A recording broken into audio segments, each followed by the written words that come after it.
यहाँ दी गई जानकारी ज्योतिष पर आधारित है तथा केवल सूचना के लिए दी जा रही है। TV9 डिजिटल इसकी पुष्टि नहीं करता है। यहाँ बताए गए किसी भी उपाय को करने से पहले संबंधित विषय के एक्सपर्ट से निजी तौर पर सलाह अवश्य लें।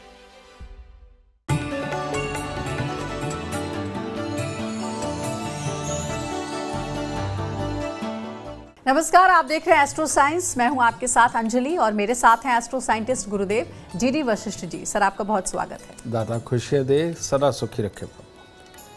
तनाव यानी कि टेंशन आजकल की सबसे बड़ी समस्या बनता जा रहा है। अधिक भागदौड़ और एक दूसरे से आगे निकलने की होड़ में हर कोई किसी न किसी प्रकार के तनाव में जी रहा है। किसी को अच्छी नौकरी नहीं मिलने का तनाव है तो किसी को व्यापार व्यवसाय ठीक से नहीं चलने का तनाव है। कोई घर परिवार के झगड़ों से तनाव में है तो किसी को बाहरी जीवन में किसी बात को लेकर तनाव है। ऐसे में ज्योतिष में कुछ उपाय बताए गए हैं जिनको करने से तनाव से छुटकारा पाया जा सकता है। तो चलिए जानते हैं आज के पूरे कार्यक्रम में तनाव कम करने के ज्योतिष उपायों के बारे में, और इसके साथ ही आज आपको बताएंगे आपके राशियों का हाल भी। तो कार्यक्रम की शुरुआत करते हैं गुरुदेव से। सबसे पहले जानते हैं कि तनाव होने के पीछे आखिर कौन सा ग्रह जिम्मेदार होता है, इसके बारे में बताइए गुरुदेव। बेटा, जो तुम तनाव की बात कर रही हो, हमारी दो प्रकार की बुद्धि होती है। एक बुद्धि होती है राहु की और दूसरी होती है बुध की। तो बुध की बुद्धि कौन सी है? बुध की बुद्धि वो है, मान लीजिए एक ताला लगा हुआ है और आपके पास एक चाबी का गुच्छा है जिसमें 10 चाबियां हैं। तो ऐसी अवस्था में आप ताले को देखेंगे, उसके होल को देखेंगे और उस गुच्छे में से तलाश करेंगे कि इस होल के अंदर कौन सी चाबी जा सकती है। वो एक नहीं तो दूसरी चाबी लगाएंगे, आप ताला खुल जाएगा। इसे बोलते हैं बुध की बुद्धि। और राहु की बुद्धि ये होती है कि वही 10 चाबियां हैं, एक ताला है, तो इंसान होल को देखे बिना, जांचे बिना जो हाथ में चाबी आए वही लगाने की कोशिश करेगा और ऐसी अवस्था में हो सकता है कि 10वीं चाबी ही लगे। ठीक है।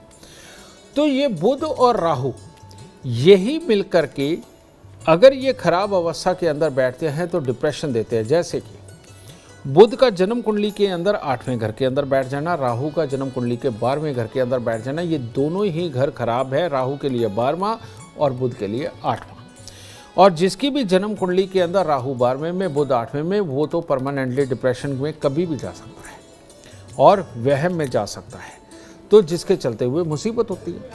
अब बुध और राहु के घर कौन से हैं? जन्म कुंडली का तीसरा घर ये बुध का भी है, राहु का भी उच्च होने की जगह, और छठा घर ये बुध का भी है और राहु के उच्च होने की जगह भी है, लाल किताब के अनुसार। तो ऐसी अवस्था के अंदर अगर कोई बहुत ही खराब ग्रह तीसरे या छठे घर के अंदर बैठ गए तो ये भी डिप्रेशन देते हैं। लेकिन अल्टीमेटली ये खराब किसे करेंगे? बुध को और राहु की ताकत को। तो कुल मिलाकर के डिप्रेशन का कारण बनता है बुध और राहु। ठीक है। तो ये दोनों मिलकर के डिप्रेशन देते हैं। अब ये किस तरह का देंगे? ये बाकी ग्रहों के संयोग से, उनकी युति से, उनके मिलने से, बुध राहु के साथ में ये तय करते हैं। अब कई लोगों को तुम देखती हो बेटा, हाथ धोते हैं तो धोते ही रह जाते हैं, समझिए वो कई घंटे वॉशरूम से नहीं निकलते, किसी गली से गुजरते उसका व्यायाम कर देते हैं, किसी को दवाई खाने का व्यायाम है, किसी को डॉक्टर के पास जाने से डर लगता है, और कोई लोग अपने कामकाज के अंदर परेशानी छोटी सी को बहुत बड़ा बना करके कमरे में बंद हो जाते हैं। कई पढ़ लिख करके कमरों से नहीं निकलते, कहते हैं हम कुछ कर नहीं सकते। और कई लोग इस तरह के हैं कि वो छोटी छोटी बात के ऊपर लड़ते रहते हैं, हर वक्त डिप्रेस रहते हैं और अपनों को तरस आता है कि इसको छोटी सी बात समझ क्यों नहीं आ रही। लेकिन ये जितनी भी सिचुएशनें हैं, ये सारी की सारी सिचुएशन बुध और राहु के खराब होने से ही उत्पन्न होती हैं और कोई ग्रह इसके अंदर ज़्यादा जिम्मेवार नहीं होता। तो देखिए कौन सा ग्रह दोष है जिसकी वजह से जीवन में कभी तनाव कम होता ही नहीं है, इसके बारे में गुरुदेव ने बताया है। तनाव को जीवन से कैसे जड़ से खत्म करना चाहिए, ये सब कुछ गुरुदेव आपको आज के कार्यक्रम में बताएंगे। गुरुदेव, अब जरा ये भी बताइए हमारे दर्शकों को कि आखिर तनाव कम हो जिंदगी में, इसके लिए किस भगवान की पूजा करें ताकि भगवान का आशीर्वाद मिले और जिंदगी से टेंशन गायब हो। भाई आपका भगवान कोई भी हो, हमारे यहाँ बहुत ही प्रकार के भगवानों को, अलग अलग देवताओं को, अपने गुरुओं को पूजा जाता है, अपने सिद्ध स्थानों को पूजा जाता है। अब ये सबके नाम अलग हो सकते हैं, इनकी कहानियाँ अलग हो सकती हैं, इनकी लीलाएं अलग हो सकती हैं, लेकिन आप पूजा पाठ का विधान देखिए, कहीं पर भी चले जाइए ये एक जैसा ही है ना। जी। तो ऐसी अवस्था में हमें एक बहुत ही प्यारी बात समझाई गई कि हम जिसे मानते हैं, चाहे वो गुरु हो, हमारे परिवार के देवता हो, हमारे भगवान हो, कोई भी हो, उनको हम फूल ज़रूर अर्पित करते हैं। फूल का मतलब क्या है? किसी भी प्रकार के फूल है उसके अंदर बुध का गुण होता है, ठीक है। उसके रंग के हिसाब से, उसके गुणों के हिसाब से हम दूसरे ग्रह को किसी को जोड़ देते साथ में, लेकिन किसी भी प्रकार का फूल है बेटा उसके अंदर बुध होता ही होता है। और गेंदे का फूल खास तौर पे जो भारत देश में भरपूर मात्रा में मिलता है, सारे वर्ल्ड में नहीं मिलता, भारत में बहुत मिलता है। तो गेंदे के फूल खास तौर पे परमात्मा को अर्पित करते रहना। जन्म कुंडली का दूसरा घर और चौथा घर, ये दोनों ही बुध के लिए राजयोग कारक माने गए हैं।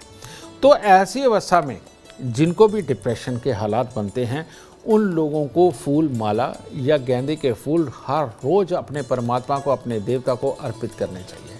क्योंकि मंदिर के अंदर जाकर या बने हुए स्थान के ऊपर, धार्मिक स्थान के ऊपर फूल अर्पित करने से बुध जन्म कुंडली के दूसरे घर में जाता नजर आता है, जिससे कि इंसान की बुद्धि को पॉजिटिविटी मिलती है और परमात्मा पे आस्था बना करके वो उसके ऊपर छोड़ता है कि परमात्मा आप जो करोगे अच्छा ही करोगे, इससे डिप्रेशन दूर होता है, ठीक है। तो यही रीज़न है कि हमारे संस्कारों में ये खास चीज़ बनाई गई कि परमात्मा को फूल अर्पित करो, ठीक है। एक तो ये हो गया। दूसरा, यहाँ पर बिस्तर, आप देखते हैं कि सोने वाले कमरे के अंदर स्वच्छता रखना हमें शुरुआत से सिखाया गया, ठीक है।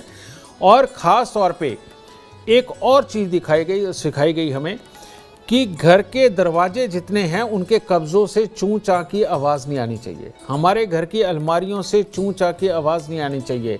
वॉशरूम का दरवाज़ा हो, किचन का हो, घर का मेन गेट हो, जिसके भी घरों में दरवाज़ों के अंदर से ये आवाज़ें आती हैं, टूटे फूटे हैं, उनके लॉक टूटे हुए हैं, टेढ़े हैं, बेटा इन सब घरों का राहु खराब है। यहाँ डिप्रेशन वाकई में अपनी जगह बना सकता है और कार्यों के अंदर सफलता ना निकलना, कोशिशें कामयाब ना होना इन घरों की खासियत बन जाती है। क्योंकि यहाँ राहु प्रबल विराजमान है और बेड का चूंचा करना, हिलना, आवाज़ आना बहुत ही अशुभ माना जाता है हमारे यहाँ पर। तो इसीलिए बेटा अपने बेड को बिल्कुल अच्छी तरह से रखना कि उसमें से आवाज़ ना आए, कहीं से हिले नहीं, और ये सबसे पहले राहु को ठीक करता है। केतु को बेड माना जाता है, केतु ठीक तो राहु ठीक और राहु ठीक तो केतु ठीक। तो इसीलिए सबसे पहले बेड को ठीक करें। बेड के ऊपर जितने कटे फटे लिहाफ चादरें होंगी और मल्टी कलर बिछेंगे उतना ही ज़्यादा राहु प्रबल होता है।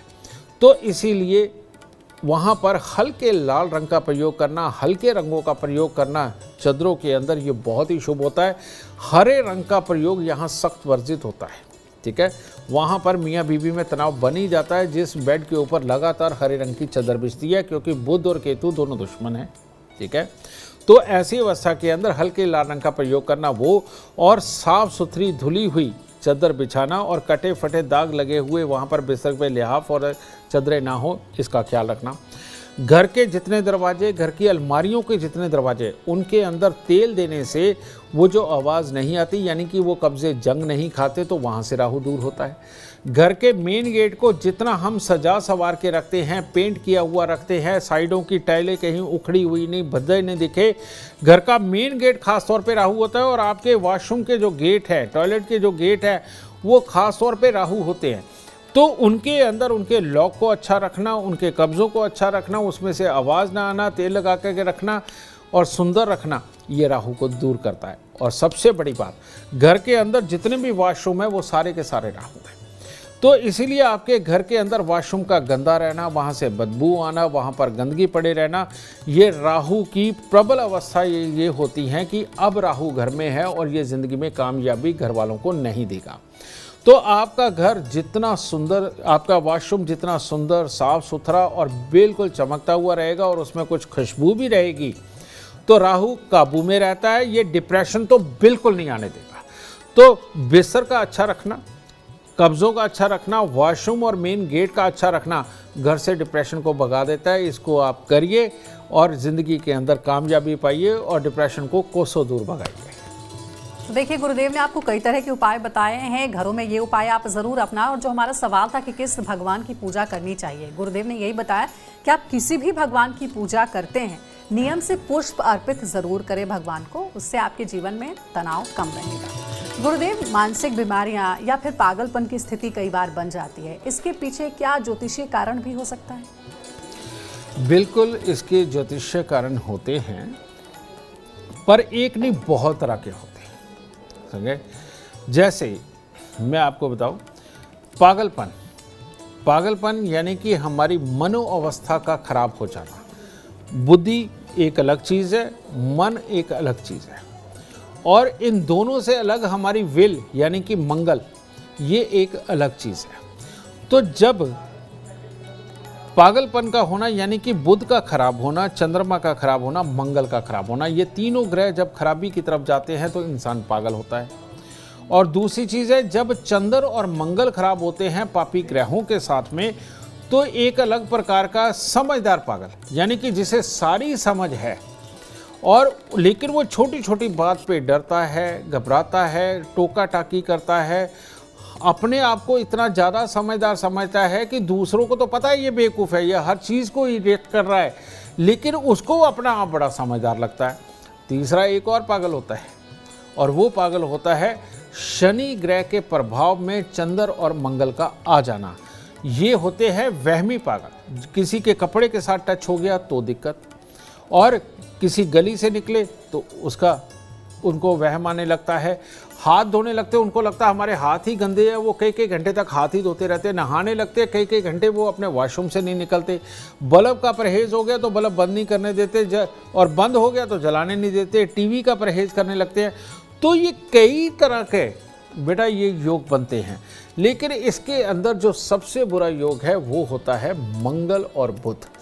जिनकी भी जन्म कुंडली के अंदर मंगल और बुध इकट्ठे हों और उनके घर में पहले अगर अनार का पेड़ लग चुका है, वो तोता पाल चुके हैं, तो ऐसे खानदान के अंदर चाहे दादका की तरफ चाहे नानके की तरफ, क्योंकि वो बैठने के ऊपर डिपेंड है, कोई ना कोई मेंटली रिटायर्ड या बेहद गुस्से के अंदर गलत करने वाला कोई ना कोई इंसान होता ही होता है।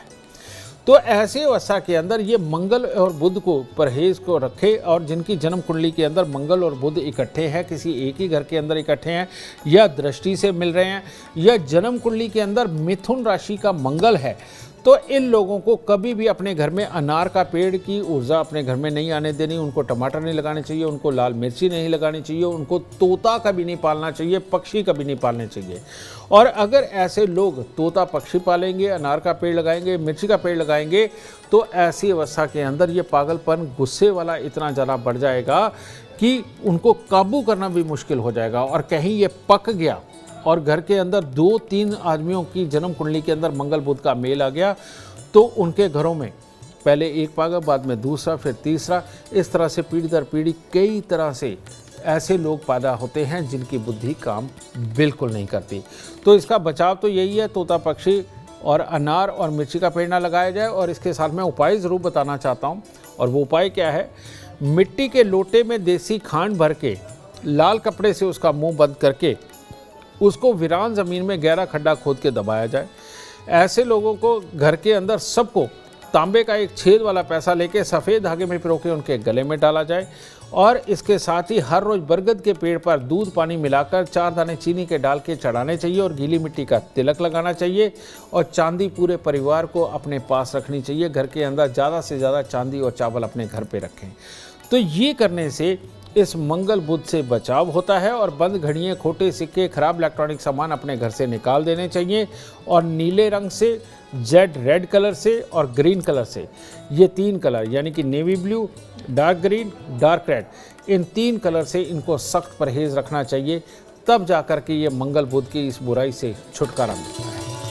गुरुदेव, क्योंकि हम घर में शांति बने रहने की बात लगातार कर रहे हैं, पति पत्नी के बीच कई बार ऐसा देखने को मिलता है कि हर बात पर टोका टाकी होती है, हर बात पर समझाना होता है, यानी एक दूसरे को गलत दिखाने की कोशिश होती है, तो ये जो तनाव होता है पूरे घर गृहस्थी को खराब कर देता है। बिल्कुल। इसके लिए कौन सा ग्रह जिम्मेदार होता है, क्या उपाय करने चाहिए? आपने देखा होगा कि घर के अंदर या तो पत्नी या पति उनको एक डर होता है, छोटी छोटी बात के ऊपर टोकते हैं, छोटी छोटी बात पे डरे रहते हैं। उनको हर वक्त किसी न किसी का साथ भी चाहिए, लेकिन वो साथ में कोई बैठे तो उसे बर्दाश्त भी नहीं कर पाते, उसको कड़वे शब्द बोल देते हैं। और छोटी छोटी बात पे तुम ऐसा करोगे तो ऐसा हो जाएगा, वैसा करोगे तो वैसा हो जाएगा। ये बहुत सारे घरों में ये प्रॉब्लम है। और ये जो प्रॉब्लम है, ये चंद्र मंगल का खराब हो जाना, ये सबसे बड़ी प्रॉब्लम है।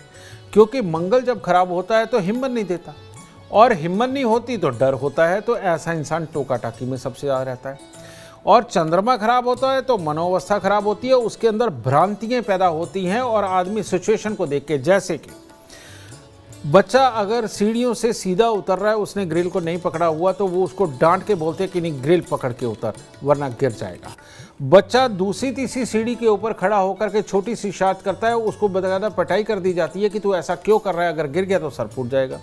तो यानी कि छोटी छोटी चीज़ के ऊपर डरना और उसके कारण अपने जीवन को एक तरह का बिल्कुल नर्क सा बना लेना, ये बड़ा खतरनाक सिचुएशन है। और ऊपर से जब ये चंद्र और मंगल खराब होते हैं, इंसान को देर देर रात तक नींद नहीं आती, उसके सुखद सपनों की क्योंकि कामना ही नहीं होती जन्म कुंडली के अंदर, उसके कारण देर देर तक जागना और दूसरों का ख्याल ना करना, पढ़ने लिखने वाले बच्चों का ख्याल ना करना, और फिर गलती ये करना कि खुद जागना, दूसरों को जगाना, और उसके बावजूद दूसरों को ही दोष देना कि वो गलत है। ये बहुत ख़राब सिचुएशन है, इसको ज़रूर ठीक करना चाहिए बेटा। और इस तरह के पागलपन को ठीक करने के लिए आपको 43 दिन लगातार मीठे पीले चावल, जिसे जर्दा भी बोल देते हैं, मीठे पीले चावल बनाकर मंदिर चढ़ा करके गरीबों के अंदर बांटना चाहिए। और उसके बाद हर मंगलवार को मीठे पीले चावल बना करके अगर आप मंदिर चढ़ा करके गरीबों में वितरित करते रहे प्रसाद के रूप में, तो ये चंद्र मंगल दोनों ठीक होंगे, बृहस्पति की मदद से ठीक होंगे, और घर के अंदर ये बुरा माहौल, टोका टाकी का माहौल धीरे धीरे करके ख़त्म हो जाएगा। और हर शनिवार को शनि की वस्तुओं का दान किसी गरीब को करना, डकैत को करना, ये बहुत ज़रूरी हो जाएगा। इधर शनि के दान दीजिए और उधर से ये मंगलवार को मीठे पीले चावल दान दीजिए। घर के अंदर हर तरह की सुख, शांति और समृद्धि का वास अपने आप होने लगेगा। अब गुरुदेव से जानते हैं कि तनाव को दूर करने के लिए और चंद्रमा को शुभ बनाने के लिए क्या उपाय करने चाहिए गुरुदेव? बेटा, चंद्रमा को शुभ बनाने का हमारे यहाँ संस्कारों के अंदर तो बहुत शुरुआत से ही विधान बना हुआ है। अब उसको कुछ लोग मानते हैं, कुछ लोग नहीं मानते। तो वो विधान क्या है? आप जब भी मंदिर जाएं, आरती में जाएं, तो आप अपने घर से मिश्री या पतासे लेकर के जाते हैं मंदिर में चढ़ाने के लिए। पहले तो ये बहुत होता था, अब धीरे धीरे करके कम हो गया, सब अमीर हो गए, अब तो जाके गुल्लक में पैसे डालते हैं। तो ये चीज़ पूरी ठीक नहीं, आप पैसे डालिए, उसको नहीं रोका जा रहा। आप पतासे या मिश्री मंदिर के अंदर लेकर के जाना, ये चंद्रमा को शुभ करता है। और इसका दान मंदिर के अंदर लगातार होना, और चंद्रमा की सबसे पसंदीदा जगह जन्म कुंडली का दूसरा घर होता है, वहाँ पर चंद्रमा उच्च माने जाते हैं, इसलिए मिश्री और पतासे का वहाँ पर चढ़ना चंद्रमा को शुभ करता है। दूसरा, नमः शिवाय का जाप और पानी के अंदर दूध मिलाकर के शिवलिंग के ऊपर चढ़ाना, ये भी मंदिर के अंदर ही जा रहा है, तो ये भी चंद्रमा को शुभ करता है। तो ये दो चीज़ें तो आपके पास हो गई। और तीसरा, पहले हमारे गांव के अंदर कई बार बहुत ही बुजुर्ग विधवा औरतें हुआ करती थी, तो उनका भरण पोषण की जो जिम्मेवारी होती थी वो पूरे गांव गंवान की हुआ करती थी। खानदान के लोगों की तो होती थी, पूरे गांव की हुआ करती थी। तो वो किसी भी ज़रूरत की चीज़ को उस विधवा अकेली औरत को दिया करते थे। तो आजकल वो चलो समय नहीं रहा, लेकिन आजकल वृद्ध आश्रम है। अगर आप वृद्ध आश्रम में जाकर के चीनी, मिश्री, चावल, ये चीज़ें आप अगर बांध देते हैं और हर महीने के महीने वहाँ पर जाकर के उनका आशीर्वाद भी लेकर के आते हैं, और साथ में ये चावल और मिश्री और चीनी भी दे करके आते हैं, तो ये चंद्रमा को उत्तम करने का सबसे उत्तम उपाय है। और चंद्रमा उत्तम हो जाए तो मिलता क्या क्या है, मैं आपको वो भी बता दूँ। रुपया, पैसा, प्रॉपर्टी, ज्ञान, वाहन, घर के अंदर की सुख शांति, ये जितना कुछ भी है, ये सब कुछ चंद्रमा की देन है। घर के अंदर माँ के साथ क्लेश ना हो, घर के अंदर बच्चों की लिखाई पढ़ाई अच्छी हो, आपस में मियाँ बीबी का, भाई भाई का सामंजस्य अच्छा हो, इन सब को अच्छा बनाने के लिए चंद्रमा को अच्छा करना बहुत ज़रूरी है।